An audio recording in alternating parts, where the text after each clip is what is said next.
Champions trophy 2025 পাকিস্তানে যেটা অনুষ্ঠিত হবে সেটার জন্য দল ঘোষণা করে দিয়েছে বিসিসিআই।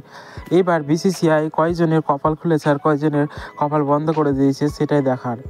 আমরা দেখেছি যে আইপিএলেও যে কিছু কিছু প্লেয়ার ভালো খেলেছিল তারাও বিশ্বকাপ এই যে চ্যাম্পিয়ন্স ট্রফিতে চান্স পায়নি। চ্যাম্পিয়ন্স ট্রফির জন্য টিম অ্যানাউন্স করে দিয়েছে আর সেখানে হেড কোচও থাকছে। আর সেখানে চ্যাম্পিয়ন্স ট্রফির জন্য আজকে আমরা দেখব যে কতজন প্লেয়ার চান্স পেয়েছে। আজকে তোমাদের মনে হবে যে কতজন প্লেয়ার চান্স পাওয়ার যোগ্য ছিল, তা তবুও তাদের চান্স দেওয়া হয়নি। কেন এই অন্যায়টা হয়েছে সেটাই আজকে জানার বিষয়। আমরা দেখব দলে দেখলে প্রথমে আমরা দেখতে পাবো যে রোহিত শর্মা অধিনায়ক। এখন দলের অধিনায়ক থাকবে ওডিআইয়ের চ্যাম্পিয়ন্স ট্রফি 2025 পাকিস্তানে যেটা খেলা হবে, সেখানে অধিনায়ক থাকবে রোহিত শর্মা ওপেন করবে। আর তার সাথে থাকবে যশস্বী জয়সওয়ালকে রাখতেই হবে, কারণ জয়সওয়াল যে একটা মারমুখে ব্যাটার এবং সে এতদিন পর্যন্ত টি20তে সে খুব ভালো খেলে পারফর্ম করেছে, কিন্তু ওয়ানডেতে সে এবার প্রথম চ্যাম্পিয়ন্স ট্রফিতে যে সে পারফর্ম করবে। আর তার আগে ইংল্যান্ড সিরিজে তো করবেই। আর 3 নম্বরে আছে শুভমান গিল ভাইস ক্যাপ্টেন। শুভমান গিল, আমার মনে হয় না যে শুভমান গিল একটা ভালো চয়েস হবে, কারণ এই জায়গাটায় হয়তো ঋতুরাজ গায়কোয়াড়কে নিয়ে গেলে ভালো হতো, কিন্তু শুভমান গিলকে পছন্দ করেছে বিসিসিআই। আর 4 নম্বরে বিরাট কোহলি দ্য বস, কিন্তু তার এখন ফর্ম নেই। আমরা দেখব যে পাকিস্তানের ফ্যান্সরা চাইছিল যে বিরাট কোহলি তাদের পাকিস্তানে গিয়ে খেলুক, কিন্তু সেটাই হতে চলেছে। কিন্তু এখন দেখা যাক বিরাট কোহলি ফর্মে আছে কি না, কারণ এভাবে যে টেস্ট ম্যাচ গেছে বিরাট কোহলি খুব খারাপ গেছে। আমরা আশা করি যে কিং কোহলি কামব্যাক করবে। আর তারপরে শ্রেয়াস আইয়ার কপাল ভালো, কারণ শ্রেয়াস আইয়ার যে টিমে থাকছে সেই টিমই নাকি প্রত্যেকটাতে চ্যাম্পিয়ন হয়েছে। আইপিএলেও হয়েছে 2024-এ, আর তারপরে সে রঞ্জি ট্রফিতেও হয়েছে, মুস্তাক আলী ট্রফিতেও হয়েছে, বারবার সে চ্যাম্পিয়ন হচ্ছে। তো সেই জন্য শ্রেয়াস আইয়ার থাকাটা খুব লাকি হবে টিম ইন্ডিয়ার জন্য। শ্রেয়াস আইয়ার একটা ভালো মানের ব্যাটার, সে মিডল থেকে খেলা শেষ করতে পারে, সে প্রথম থেকে খেলে 50 ওভার পর্যন্ত খেলতে পারে, তার মধ্যে পোটেনশিয়াল আছে খুব। তারপরে কেএল উইকেট কিপার হিসাবে থাকবে 2 জন। প্রথম উইকেট কিপার থাকবে কেএল রাহুল তো ওপেনও করতে পারে বা 3-4-এ খেলবে। আমার মনে হয় না কেএল রাহুলকে খেলানো হবে, কারণ ঋষভ পান্থ থাকবে সেখানে। ঋষভ পান্থ একটা ডেঞ্জার ব্যাটিং, আর ঋষভ পান্থ যদি থাকে সেখানে কেএল রাহুলকে আমার মনে হয় না নিবে, কারণ ঋষভ পান্থ মারমুখে ব্যাটার এবং ফিনিশও করতে পারে ভালো, আর ফিনিশার সেখানে দরকার আছে চ্যাম্পিয়ন্স ট্রফিতে। আর তারপরে হার্দিক পান্ডিয়া তো অল গোল্ডেন ম্যান, কারণ যতদিন থেকে তার ব্রেকআপ হয়েছে তারপরে থেকে হার্দিক পান্ডিয়া খুব ফর্মে আছে।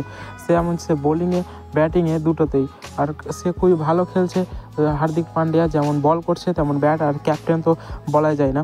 আর তারপরে অক্ষর প্যাটেলকে নতুন চান্স দেওয়া হয়েছে। অক্ষর প্যাটেল এর আগে যে ইংল্যান্ডের সাথে সিরিজ আছে সেখানেও চান্স পেয়েছে, কিন্তু এটা তো অক্ষর প্যাটেল খেলবে, সেটা খুব ভালো, কারণ সে অলরাউন্ডার, যেমন ব্যাটারে তেমন বোলিংও, সে ব্যাটও ভালো করে আর বল তো ভালো করেই। আর তারপরে আসছে আমরা ওয়াশিংটন সুন্দর একটা নতুন নাম। ওয়াশিংটন সুন্দর এবার চান্স পেয়ে গেছে টিম ইন্ডিয়াতে ওডিআই চ্যাম্পিয়ন্স ট্রফি 2025-এ। আর ওয়াশিংটন সুন্দর যেমন ভালো বোলার তেমন ভালো ব্যাটিংও করে। তারপরে আমরা বোলিংয়ের ডিপার্টমেন্ট দেখতে পাবো যে প্রথমে আসছে জসপ্রীত বুমরা যে অস্ট্রেলিয়াতে কি কাণ্ড করে আসলো, এটা তো আমরা সবাই দেখলাম যে অস্ট্রেলিয়াতে কত ভালো বল করেছে এবং উইকেট নিয়েছে। 1 ম্যান আর্মি হিসাবে দাঁড়িয়েছিল জসপ্রীত বুমরা সেখানে, আর জসপ্রীত বুমরা ছিল বলেই টিম ইন্ডিয়া একটা ম্যাচ জিতেছিল বর্ডার গাভাস্কার ট্রফিতে।